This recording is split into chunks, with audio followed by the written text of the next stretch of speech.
Early August, a new Netflix docu-series came out called Immigration Nation, which sounds like a documentary of our founding fathers who migrated from Europe to create this beautiful country. Instead, it's more about ICE, finding fathers and separating them from their children.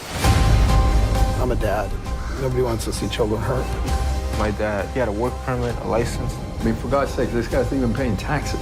This series wakes you up to the sobering inside look at ICE, our immigration customs enforcement system, and what migrant families face when looking for a better life in America. One of the issues the docuseries sheds light on is how the lives of kids are affected by the system. As educators, we have these kids in our classrooms, schools, communities. Therefore, watching this docuseries made me want to talk about the systems that limit these children to continue their education today. In the last few years, the term dreamer has been used to describe these undocumented children who were brought to the United States, who have lived, gone to school here, and whose families have big hopes and dreams for them to have a better future. The term dreamers originally took its name from the bill in Congress. It's an acronym for Development, Relief, and Education for Alien Minors Act that would have granted legal status for these children. Several versions of this bill has been introduced in Congress since 2001, but it was never passed, kind of like a kidney stone. After the DREAM Act did not pass in Congress several times, President Obama issued an executive order called the Deferred Action on Childhood Arrivals, famously known as DACA, which should not be confused with DECA, where privileged kids get to start their campaign trail as future CEOs and politicians. That joke might get me canceled. Speaking of cancel culture, it's getting out of hand. So much that the Trump administration is canceling everything. It's canceling TikTok. It's canceling taxes for corporations. But what I really want to talk about is them canceling new applications for DACA. Why? Well, on September 5th, 2017, the Trump administration ordered to remove the entire DACA program. This was led by Jeff Sessions, who's also been canceled by Trump, which made him lose the Alabama's Republican primary, where he held the Senate seat for 20 years. DACA enables hundreds of thousands of young people who came to the U.S. as children and met several key guidelines. It allows non-U.S. citizens who qualify to remain in the country for 2 years. Recipients are also eligible for work authorizations and other benefits like a driver's license and are shielded from deportation. In June of this year, the Supreme Court finally made a decision that blocked the Trump administration from ending the DACA program altogether. One of my colleagues, Rubi Franco Quiroz, who is a head of impact at Student Success Agency, was a DACA recipient.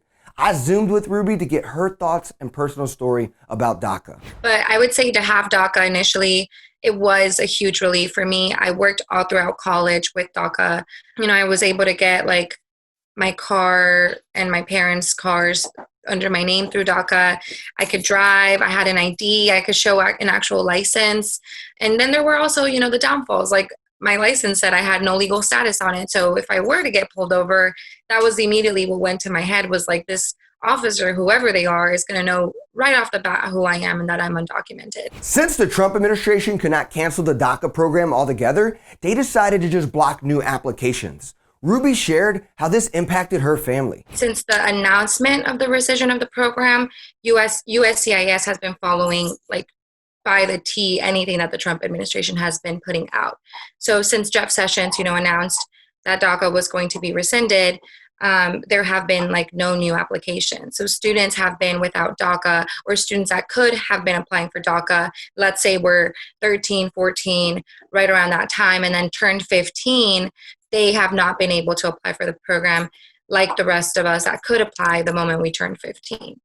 So it's been, several years for a lot of these students, like someone like my sister, who's currently 18 at the time, was borderline ready to turn 15, but missed that date. And then they announced the rescission of DACA, and then she couldn't apply. Not that DACA is what every dreamer aspires to receive, but it's something, it's at least being able to drive, at least being able to identify yourself, to work while you're in college, and in high school for a lot of folks, and to be able to, put a car under your name or your family's cars under your names like I did when I had DACA, and so it's just all of these hopes that a lot of young individuals have to be able to provide more for their family, for themselves, and to be successful are put on hold by this administration. Rubi's sister is the youngest of her 3 siblings and just turned 18. She is starting college on a full ride scholarship at Eastern Connecticut State University this fall, but she would not be getting the same benefits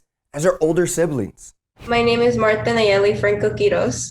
My main focus was just like kind of, I asked Nayeli what she would like others to know about undocumented children like herself. I guess like simple little things like that they see like, oh, it's normal, like having a driver license.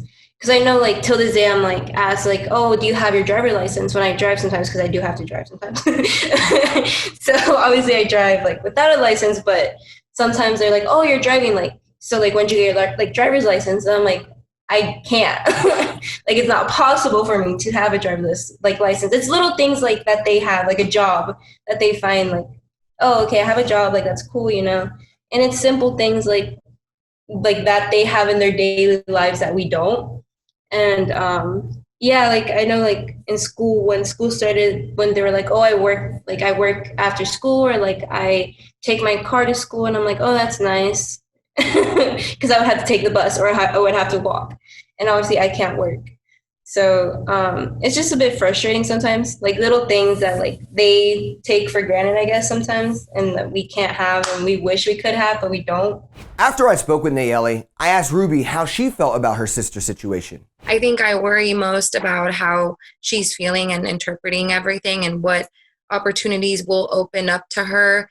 And then having programs like the program she's in, the dream.us, I think that's also a big like relief for us and our family to think, okay, they're going to help her though, you know, that she's going to have someone to help her because she's so far away. Dream.us is the nation's largest college access and success program that provides transformational financial opportunities for highly selective and impressive group of dreamers who will get limited and zero financial grants for college. Is she going to be sad and not want to tell us when she can like apply to some of the things that, you know, her suite mates are doing or getting? And the reality is there's a lot that she won't be able to do. She's going to have to face those things alone.